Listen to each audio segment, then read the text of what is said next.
was pretty cool. I mean, even for someone that sat in this studio to watch the entire thing, and we just kept thinking, when is this game going to end? It was amazing to see, and it ends up going down as the 4th longest game in NHL history, 150 minutes and 27 seconds. And the Tampa Bay Lightning come away champions. But what do you remember about that game? You know, I guess I was most curious to see what would this mean to Tampa going forward? And, you know, from the fan perspective, it might seem kind of counterintuitive. You know, you're a much better team than Columbus, still, in yet another year. Yeah. You shouldn't have this kind of difficulty with Columbus. But from a player's perspective, you know, I've been in a situation like this several times before. And I think for Tampa, this moment to have, you know, they had a demon to exercise without question. And to be even in a game this tight, just to prevail ultimately, to come out the other side, I think they were exercising that demon in a very small way.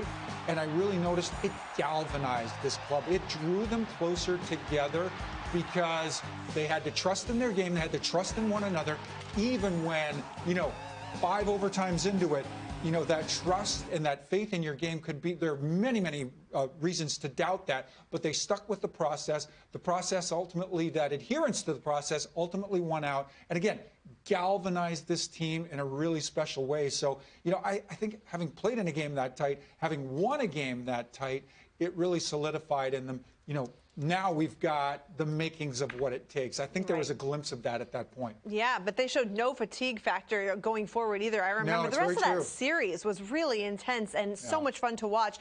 Do you think, though, with what you said, this being a galvanizing force, maybe the turning point of the entire tournament, maybe that's how they look at this. If they had lost that game, a 5 overtime game to the Blue Jackets that swept them the previous year, do you think that might have been it? They might have lost the series? Yeah, your two scenarios, and in the loss scenario, it's the first opportunity for that doubt to creep in, and I think that doubt could have proven fatal. I'm with you, Jamie. That doubt could have proven fatal at some point over the course of their run, and perhaps even in this series. I think winning in that moment was critical to the Tampa Bay Lightning. Wow. Well, it certainly was a fun one to watch. I remember Jackie Redmond was there covering it for us, and she was just glowing after it. She said, I've never seen anything like it. I mean, to just be a part of that experience and in that building, despite no fans, I'm sure the energy was palpable. Yeah, oh, I think so. But, you know, it reminded me as I'm watching these guys and playing a game that tightly contested for that long, you know, I was left kind of feeling, gosh, if I were a player in that circumstance, you know, you almost feel like 10 to 20% of what you can offer is missing because there's no fans in the building.